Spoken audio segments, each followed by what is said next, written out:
Wine షాపుల్లో మందు కొనడం పెద్ద విషయం ఏం కాదు.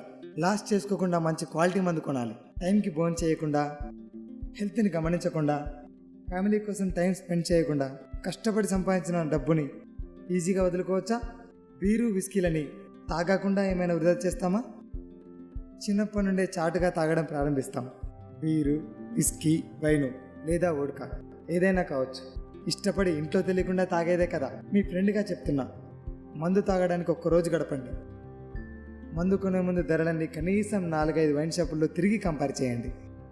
మార్కెట్లో ఉన్న వివిధ ఆఫర్స్ని లెక్కలోకి తీసుకుని కంపేర్ చేయండి. ఏ మందైనా సరే అసలైన ధర కన్నా ₹1 కూడా ఎక్కువ ఇవ్వకండి.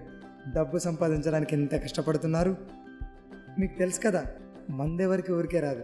ఏంటి ఫ్రెండ్, ఇంకా సబ్స్క్రైబ్ చేసుకోలేదా? సబ్స్క్రైబ్ చేసుకుని గంట కొట్టండి.